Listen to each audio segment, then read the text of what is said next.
বাংলাদেশ যে অলিম্পিক গেমসে কিছু করবে তা যেমন বিশ্বাস করেন না অ্যাথলিটরা, ঠিক তেমনি বিশ্বাস নেই কর্মকর্তাদেরও। বারবার শিক্ষা সফরে এসে এখন সবারই ধারণা স্পষ্ট, বিশ্ব দরবারে ঠিক কোথায় আছে লাল সবুজ। যে 5 অ্যাথলিট নিয়ে প্যারিসে এসেছে বাংলাদেশ, তার মধ্য থেকে কিছুটা আশা ছিল সাগরকে ঘিরে। তবে অলিম্পিকের মহাসাগরে তিনি খেয়েছেন হাবুডুবু। বাকিদের নিয়ে প্রত্যাশাও ছিল না, তাই আলোচনাও নেই। কর্মকর্তারা বুঝে গেছেন প্রত্যাশার বৃথা ফানুস না উড়িয়ে আগে টার্গেট করতে হবে দক্ষিণ এশিয়া কিংবা এশিয়ার মঞ্চ। আমরা কি এশিয়ান গেমসের চ্যাম্পিয়ন? আপনি এই প্রশ্ন কেন করলেন? এশিয়ান গেমসের চ্যাম্পিয়ন আমরা, এই জন্য তো বলি বারবার, যারা কোয়ালিফাই করে আসে তাদের প্রতি একটা আশা থাকে ভালো করার রেজাল্ট।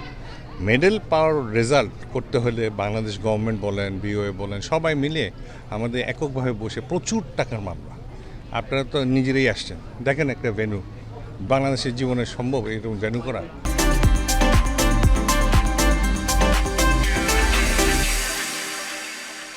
প্যারিস অলিম্পিকে পদকের লড়াই জমে উঠলেও অব্যবস্থাপনার কারণে এখনও জমেনি পুরো আয়োজন, যার জন্য ভুগতে হচ্ছে অ্যাথলিটদেরও। তাছাড়া হঠাৎ করে অতিরিক্ত গরমের প্রভাব পড়েছে গেমস ভিলেজ থেকে শুরু করে ভেন্যুতেও। বাংলাদেশের খারাপ করার পেছনে এগুলোকে অজুহাত দাঁড় না করালেও কিছুটা প্রভাব যে পড়েছে তা মনে করছেন শেফ মিশন। শুটিংটা অনেক দূরে, শুটিংটা সাতারু নামে একটা জায়গা, যেখানে কোনো কমিউনিকেশনই নাই, কোনো কোনো কোনো কোনো কমিউনিকেশন নাই। সো এই প্রসপেক্টে বলবো যে এটা আমার পয়েন্ট অফ ভিউ, যারা ভিলেজে আছে তারা যে যোগাযোগটা করবে, একবার তো মোবাইল, এই যে বাস শুধু গেমসের সময় দিয়েছে, আর কোনো সময় বাসও নাই যে যাব। 4 ঘন্টা বাই রোড, 4 ঘন্টা বাই রোড, আর কি 8 আওয়ার্স যাওয়া আসা।